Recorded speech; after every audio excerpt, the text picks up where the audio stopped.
Graduate Entrepreneurship at DMU.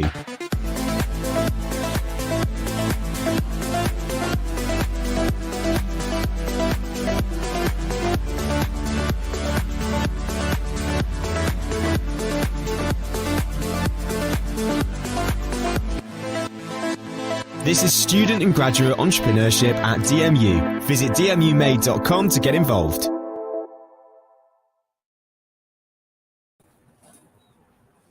Hello, good evening, and welcome as we come to you from Los Angeles on our DMU Global trip for a very special Connect event. My name is Simon, and I'm joined by a room full of students. Give us a cheer. There you go. So, Connect events, these normally happen in the city of Leicester. They happen all over the city and on campus. But tonight, your time, we are coming from LA. Everyone in the room either has a business idea or they're interested in entrepreneurship. And so for the next few days, we're going to be spending time here in Los Angeles exploring the entrepreneurial ecosystem. Thank you for joining us tonight for this event. We've got some good stuff coming up. So if anyone has seen a program called Selling Sunset, anyone seen that? Oh, yeah. Selling Sunset. Okay, so this is the #1 TV show on Netflix. It's massive. It's all about real estate, very glamorous properties here in Los Angeles. And there's a whole lot of drama, but behind the drama, there lies some real entrepreneurs and some real business people. And tonight in this very special Connect event, you're going to be hearing from two of the people from Selling Sunset. So we've got that coming up. You're also going to be hearing from some of our students in the room as well. But we wouldn't be here if it wasn't for DMU's brilliant initiative, DMU Global. And so we're going to start off our event by talking to Owen, who's one of our colleagues, a very patient colleague, who's sitting back at home in Leicester. And thanks to Owen, we can make these trips possible. So hopefully we can talk to Owen now. Hi, Owen. Hi, Simon. How you doing? Good, thank you. Good to see so many DMU students in LA. Yeah, we made it. We're about to embark on a great few days, and I'm sure it'll be a really productive trip for you all. Absolutely. Everyone's so excited. So there's people watching this event who are outside of DMU. There's members of the public watching. There'll be people from the Leicester business community watching this event. So could you explain to those people what DMU Global is? Yeah, absolutely, Simon. So DMU Global, it's our international experience program for DMU students. And it was launched in 2014 in recognition of not enough UK students are having overseas and international opportunities. So from 2014, we built a program which really embraces a wide range of international activities, ranging from year abroad to short-term activities, on-campus intercultural learning, language learning. So the ethos being that there's something for everyone, and we want to offer each and every one of our DMU students an international experience as part of their degree. Thank you. And when we say to people we're going to places like LA, quite often the words like holiday and jollies get thrown around, and that we're all just here having a good time. But actually, there's some really serious and really good learning that comes out of these trips, isn't there? Yeah, absolutely. And that's first and foremost for us as a university. We want to ensure that there are those outcomes. Of course, we hope it's a lot of fun, and I'm sure it is at the same time. But we've seen some really good examples of students who have gone on opportunities like this, who have made really good connections that have helped their career. We see kind of statistics and data show that students who take part in an opportunity like this, first and foremost, it inspires them to want to take part in other international opportunities, which for us we think is a really positive thing. But in terms of the wider data, just in terms of students' development, in terms of their resilience, their flexibility, and of course some of our trips are academic as well. So there's some real tangible, measurable outcomes, and it is something that is really valued by our students and also the institution as a whole. We see it as a really positive thing to empower our students with these opportunities to grow while at university. And it's hugely popular, isn't it? I know we had something like 75 applications from students who really wanted to come on this trip. So what is it about DMU Global that has connected with people to that degree? Because it really sparks their imagination. Yeah, I think it's been a case, Simon, of we've been able to utilize the links and the expertise that we have at DMU. So our academics have colleagues at universities all over the world. And then we have kind of, I guess, the other side of it is people like yourself, Simon, who are able to open doors at businesses, kind of really exciting destinations and mega businesses, which I think really does kind of ignite this excitement in our students. And who wouldn't want to be exposed to these kind of opportunities? I think what's incredible as well, I mean, this is true of our trip over the next few days, and I know it's true of many of the trips that happen, but we're going to connect with some DMU alumni. I think we're meeting 4 people who have been through DMU and are now living and working in Los Angeles. I mean, that's how you inspire people, isn't it? Absolutely, and that's kind of music to our ears. That's what we hope is one of the byproducts of DMU Global. And I think just to kind of emphasize as well, we really want it to be something for every single student at DMU.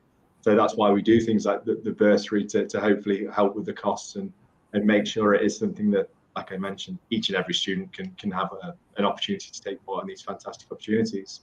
Yeah, and DMU Global, it takes in so many different countries and cities around the world. We're going to put you on the spot. We're going to go around the room and the students are going to shout out their ideal destination that they would want to go to on a future trip. And then when we've been around the room, perhaps you can say to us, yeah, that's a good one, go with that. It saves me filling out all the paperwork and the applications. So okay, let's go for it. Okay, so we're going to start. So nice and loud, shout out, especially at the back. Just shout out your dream destination starting here. Switzerland, shout it out. South Africa.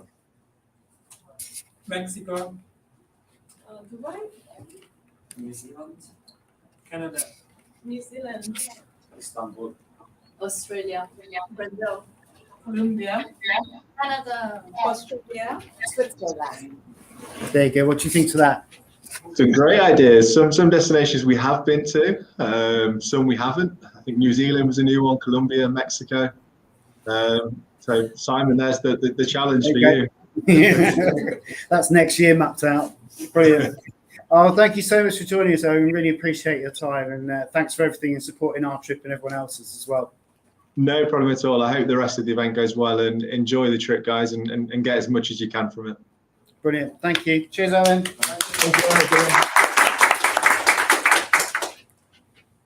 So some really brilliant work going on from DMU in regard to these trips, and really good to speak to Owen from the DMU Global team.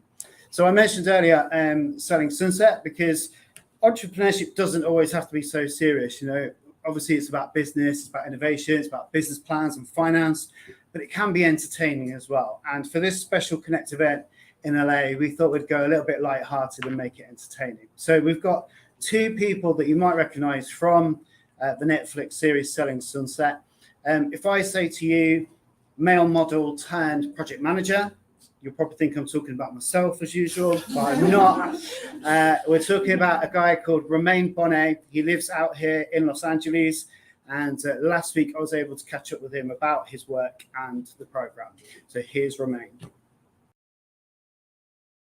How's it going over there? Good, great. The show just came out yesterday. So yeah, I know. So what reaction have you had from it already? So far, like some really good reaction, at least for my partner and Mary. No, like most of the people that I've seen, because well, obviously I don't get to watch every single comment, but yeah.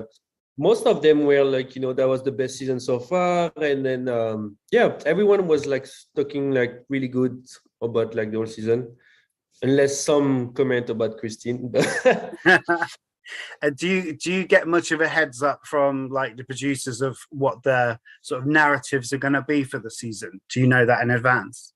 No, not at all. I mean, they just go with our everyday, you know, and yeah. Pick it up. You know, when they do pick up in between season, like, you know, they obviously try to restart to have like a following of it. But then after, we just keep going with our life at the moment, and you know what's going on, and you know, so there's never really anything that's planned. That's cool.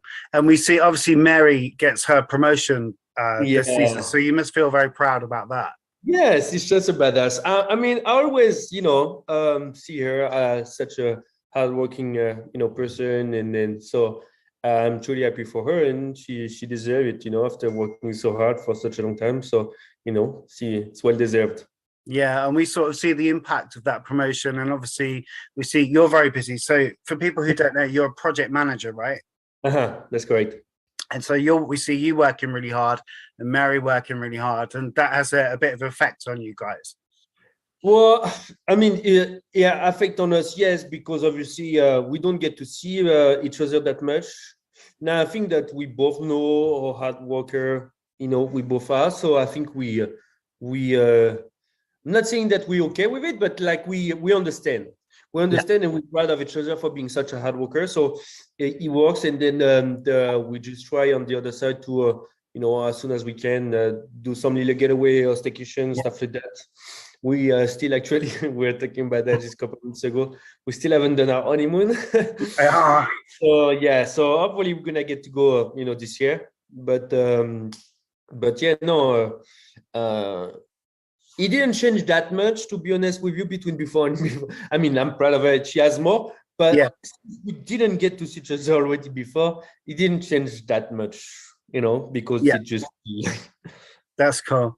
Yeah. And for yourself, so a lot of people probably won't realize until this series that you are a project manager, and you are, despite all the drama that we see in this show, there's some real serious business people, isn't there? I mean, you are an expert in your field. Yeah, I mean, we do. Yeah, I mean, obviously, because they showed like when there's drama and stuff like that. But yes, all the people working in this agency and everything, and that's why we are like, they are so successful, and that's why I'm working so hard. It's because we have to be the top. So even more, when you deal with like some of those clients that multimillionaire, and then they want all the things that no one else has, then obviously you have to make it happen. So you have to be on top of it and make sure everything is done perfectly. And especially for me, when I have my crew working on something, then I have to, keep going constantly and running between projects to make sure that everything is, doing properly and, Yeah. And what's it like? I mean, what's your job like in terms of, you work on these amazing properties, don't you? Yeah. I do. I get to see some really, really nice houses. And that's almost sad, because I feel like, and I didn't get it at first. So when I moved to the US and I started, Mary was taking me around and showing me this property, and I was like, it was just so insane. I was like a kid, seeing like Santa Claus for the first time. But I just think it's not that, I think we get used to it, and you lose a little bit that things. And I think it's almost sad, because I mean, I still realize, and I'm sure Mary also, like, how nice and like it's insane, to get to see those houses, and me especially working in it. But the first few times when you get to see those kind of houses, it's something different. Oh yeah, and well, I remember, and there's a point in an episode where Mary says, I think I'm remembering this right, doesn't she put an offer in on a house for you two? Yeah. What happened with that? She came to see me at the gym. So did that happen? Have you bought that? No, well, so we did want to see it, and then but unfortunately, like she said, she did put the offer like early, but problem is like this market right now is on fire, and you're competing constantly with like investor, and they come and cash offer, and they go over $100,000 or $200,000 over asking. So it's hard to compete also with those things. So unless you get it off market, it's like it's pretty tough. Yeah. And have you done sort of similar stuff to your own home, like we see you doing in the show, to other people's homes? Have you done a lot of work? I do. I did a couple of stuff, for like especially electrical and stuff like that. For Mary, we opened the walls and everything. So I do fix it. But this one, we're renting it, and because we wanted to test out the area before, buying something. Make sure that we liked it, and so I didn't have to do anything really, but anytime something to do, I do it.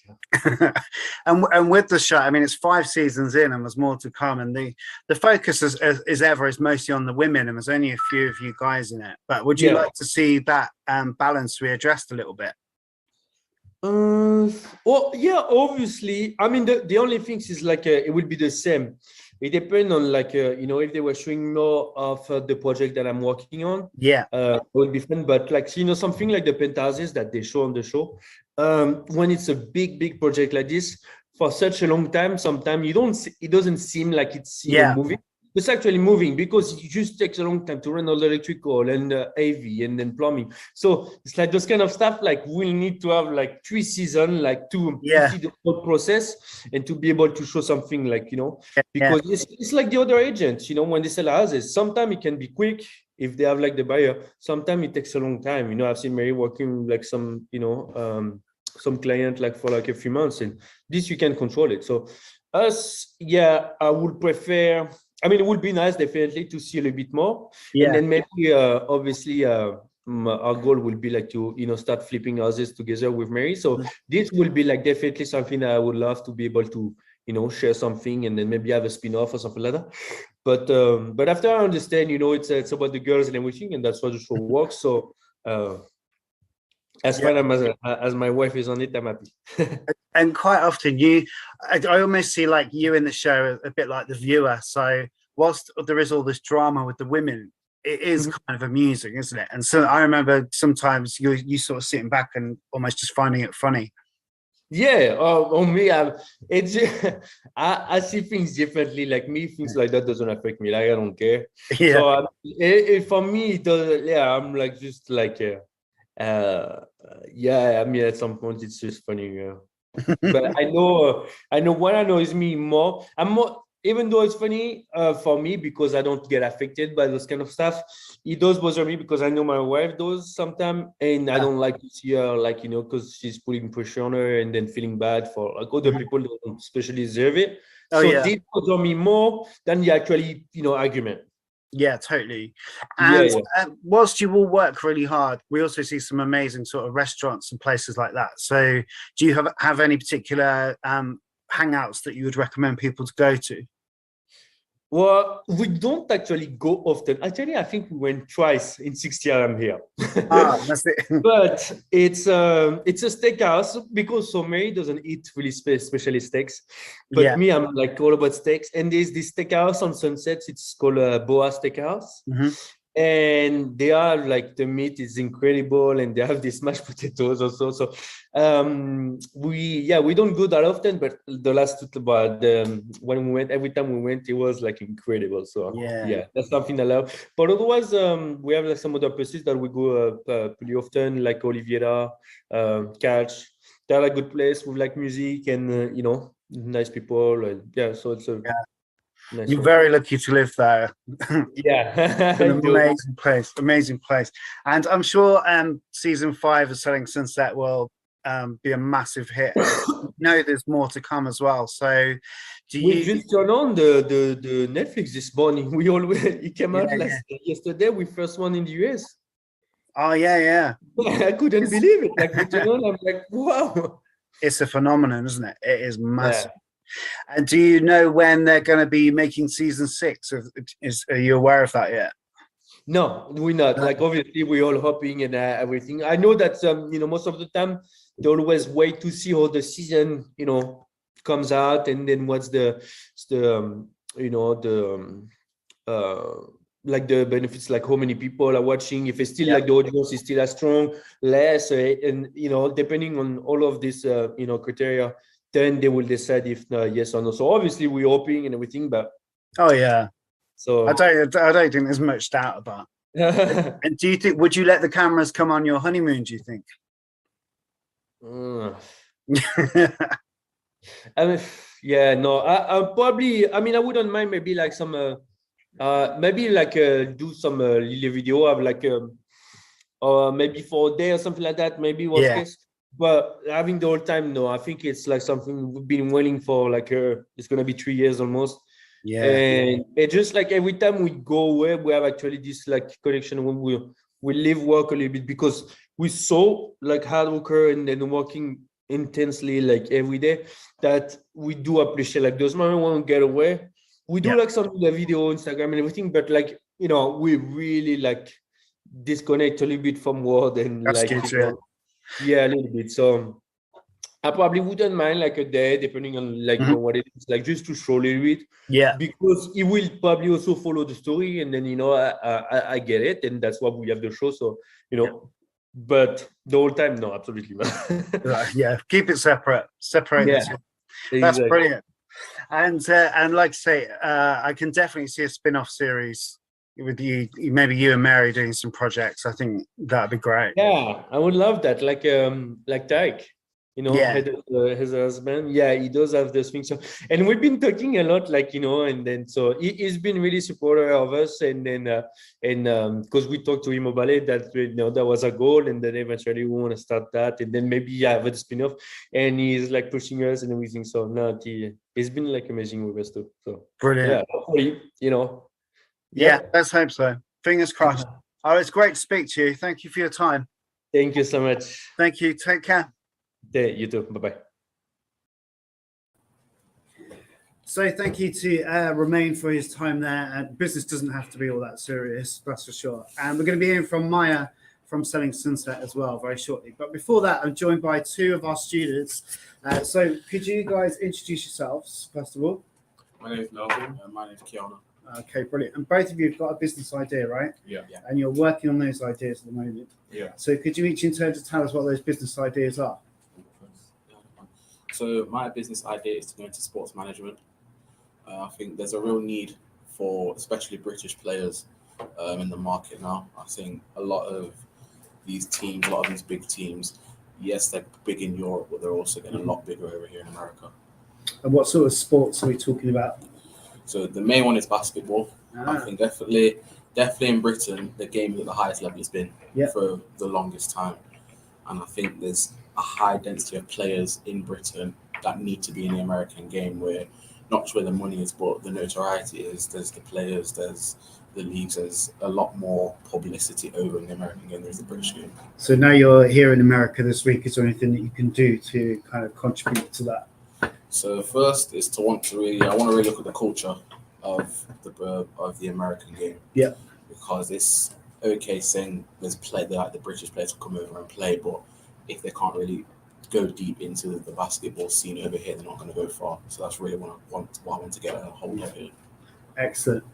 And what about yourself? Can you tell us a bit about your business idea? Cool. So I'm a black student, and black students make up just under 8% of the UK student population. Mm-hmm. So that's 2.7 million students, and we make up just over 230,000. And one thing is, before we even enter the university system, when we even in the education system, we sort of experience deep-rooted racial society problems from institutionalized racism, just blatant racism, and even just from our families, and it's all reflected all through society. And that's reflected through when we go through the university system, through attainment rates, dropout rates, and increased mental health, and there's so many other problems. And my thought behind it was, okay, how can we sort of tackle this? And when speaking to other black students, it's sort of that lack of community through connecting with students at university and on sort of a national level. And I was like, okay, let's bridge the gap between technology and tackling these sort of deep-rooted society issues. So my idea is a social media app that bridges that gap and connects black students with black businesses, professional staff, alumni, and other black students and potential students. And from that, it sort of benefits the wider black community, and not just a social level, on an economic and financial level. Brilliant. And where we're going tomorrow, we're going to the University of Southern California, and you're going to meet students from, I think, 4 universities.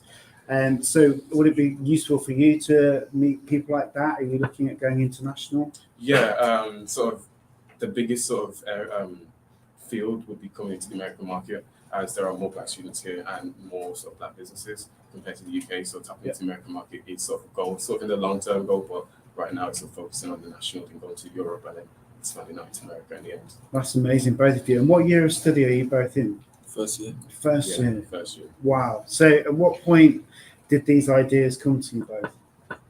I think, for me, it was just after I left playing basketball. Yeah. After I left the game, and I'd been up and down the country seeing players, and I thought there's such a high level of players here that are never going to go a lot bigger than where we are now, because this field of like sports in the UK is just way too small. Yeah. Whereas over here, it's completely massive. Everywhere you go, there's basketball. Yeah. So really, I wanted to like highlight that we've got the players here. Let's make a direct link from the British game to the American game to get players out here. And where does that confidence come from? Like, it's one thing having the idea, but to actually go and do something with it. Where do you find that confidence from? I think it comes from, especially like within the league, there's a lot of international talent. Yeah. I think with, like, say in the UK, when it comes to football, there's players from South America, players from all over Europe that are coming to England to play. Why can't we get English players to go to other countries and start getting the same level of talent, the same level of play over, so especially over in America with the density of teams there is over here. Obviously, there's Galaxy, there's LAFC, there's the Clippers and the Lakers. There's so many teams with a lot of talented players to come and play. That's amazing. And what about for yourself? You have this idea early on in your studies, and where does the confidence or the skill or know-how come from to do something with that? So outside of university, I do a lot of work with community, working with a lot of community organisations. I'm on the West Midlands Race Equality Task Force, and a lot of the work I do is about race and equality, and empowerment and youth development.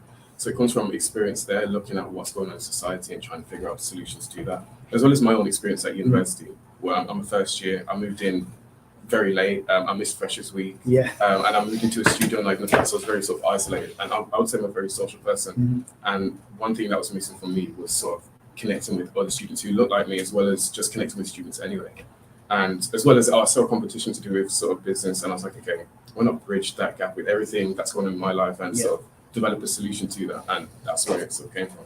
That's fantastic. And what does it mean to you both to be in this? One, LA is just an amazing place anyway, but two, there is so much, as we're going to find over the next 2 days, so much entrepreneurship, so many amazing people, alumni who have been in your shoes, What does that mean to you to soak all of this up? Well, for me, because I'm trying to get into tech, this is like the tech capital of the world, not too far from Silicon Valley. I'm probably not going to go there, but it's still being in that environment of connecting with entrepreneurs, even if it's not in the field I want. So getting that knowledge and experience to be able to connect with like-minded people and sort of maybe expand my knowledge of maybe tapping into other sort of areas of my business. Brilliant. And what about yourself? For me, this is the city where the big teams are. So for me, it's really nice to be around it, and to take a lot of experience, to get the experience as well from, especially the knowledge just from the people around me. Amazing. If anyone watching has a question for any of these guys, you can paste it in the comments. Does anyone in the room have a question for either of these two guys based on what you've just heard? What does the future hold for each of your respective businesses? So like 12 months from now, what do you think a good or a successful outcome would be in terms of that progression, that journey in your own businesses? For me, 12 months from now, it's sort of, because it's an app, it's getting the app development done. So I want to be able to launch a complete version ready to market in the next year. And I feel like from that point moving forward, is sort of being able to eradicate some of the issues that I've actually faced. So say about 10, 15 years, we're not having the same conversations. For me, in 12 months, I want to have players that are getting nationally recognised for me. So more focused around like the London area, to have players there who are really playing week in, week out, getting a lot of scouts coming in from other places to see. Brilliant. And we've got time for one more question for either of the guys, either about the businesses or just what you've heard in general about them developing as entrepreneurs.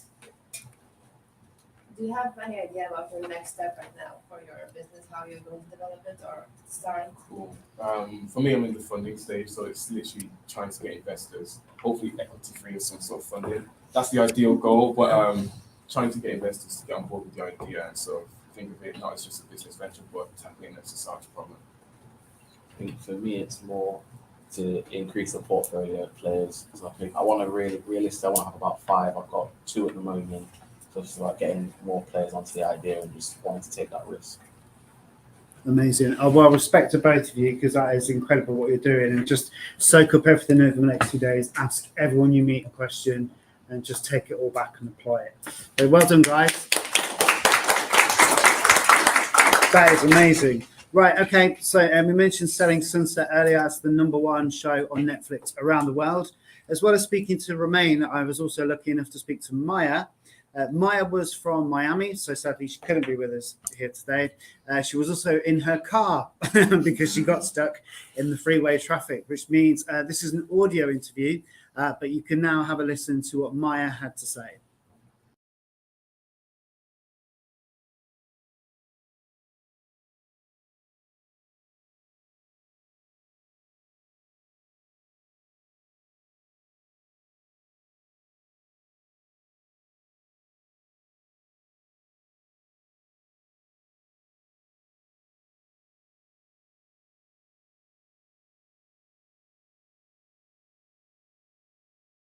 That's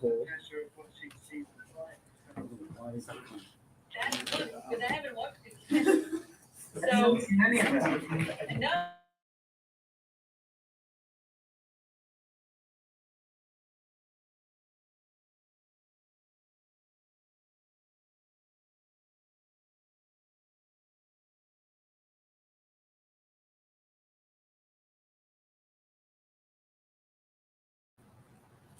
Okay, so there's a little problem with the audio, so we're going to try and play that one more time. And if for any reason you can't hear it, then we'll talk to some more of our students. So get ready, students, because you might be coming on in place of Maya. So let's just try it again and see if we can hear from Maya. There we go. So, hi Maya, how are you?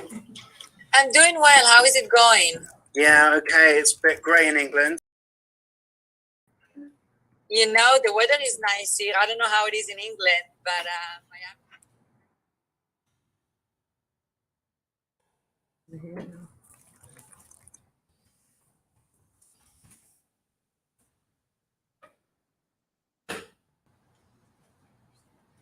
weather is nice here. I don't know how it is in England. Can you see me?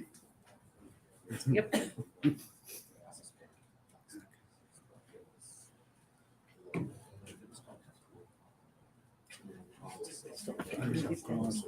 Designs and how I managed to get it on. Why?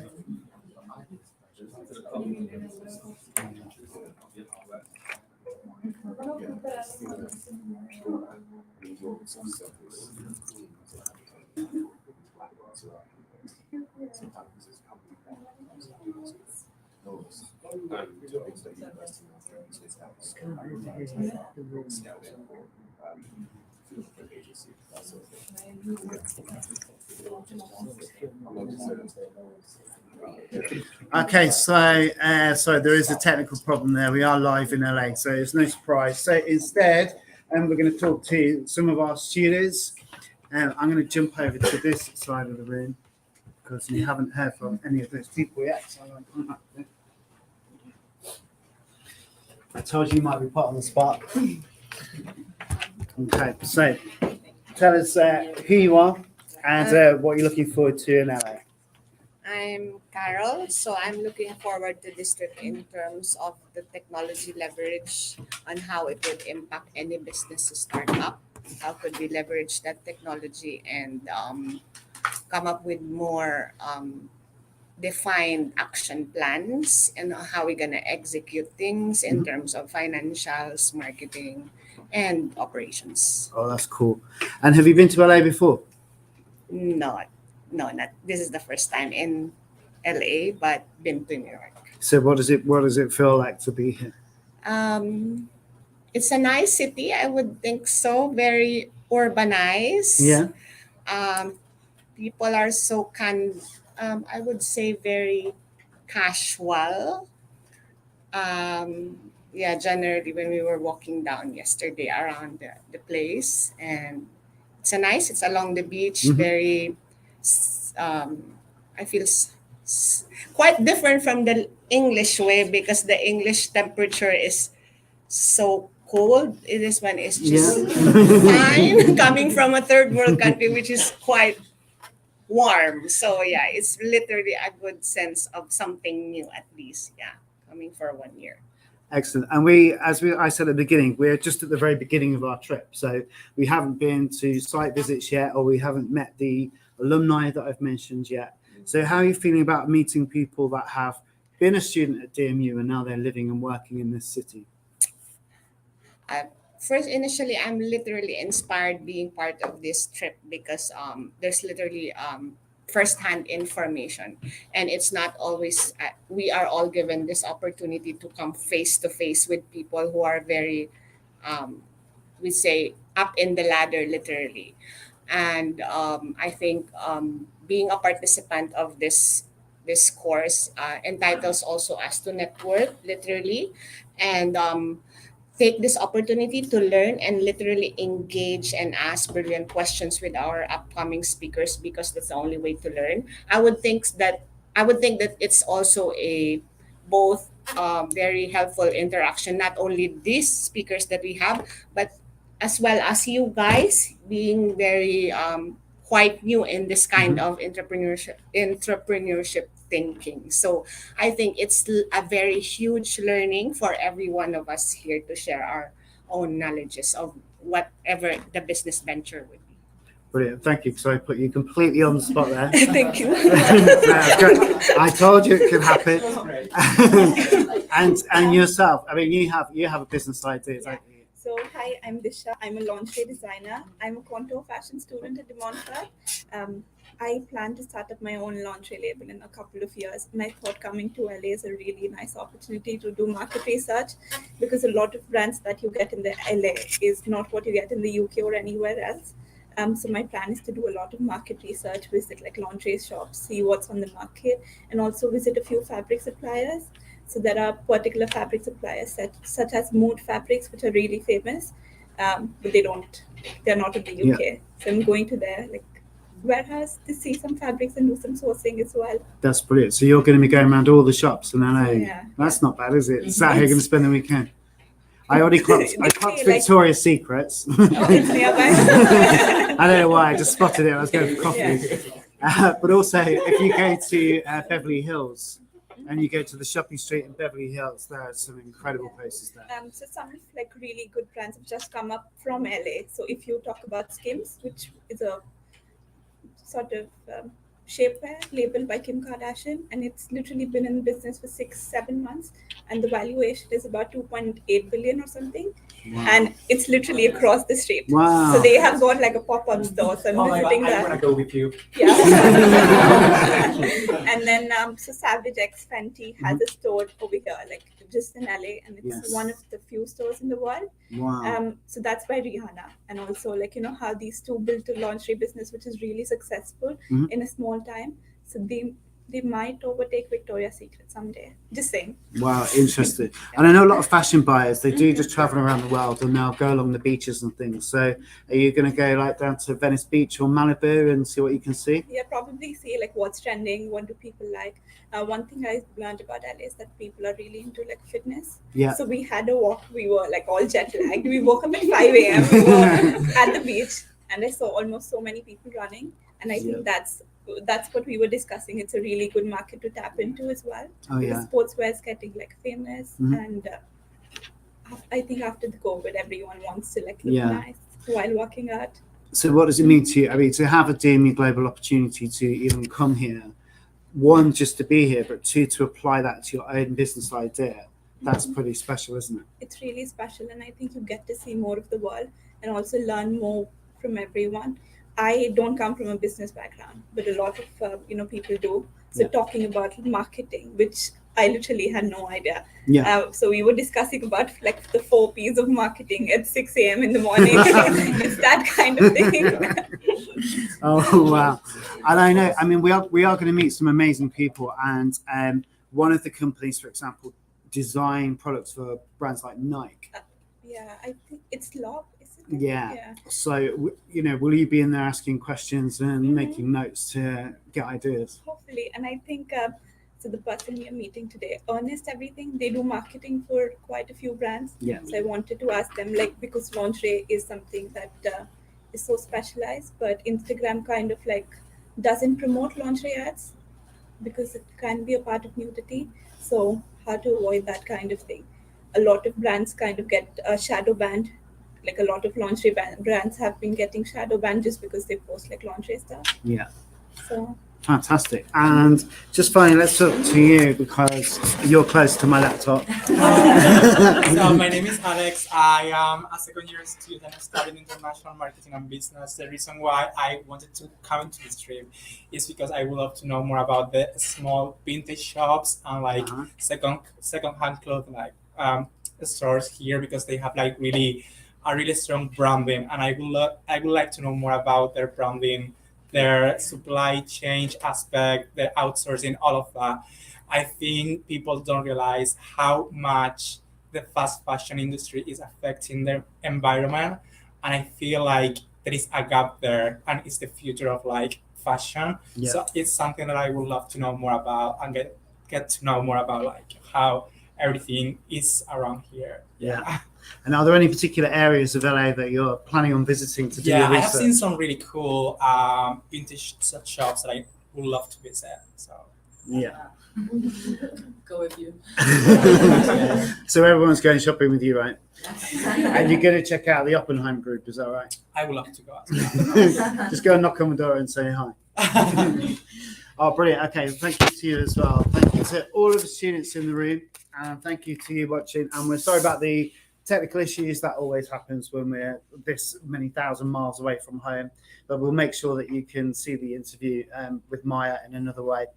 So thank you for joining us at this Connect event. Our next Connect event will be on campus in DMU, just as glamorous as LA, which is in May. So keep an eye on the social media feeds and everything else. But that's it from LA. So thanks everyone, and goodbye.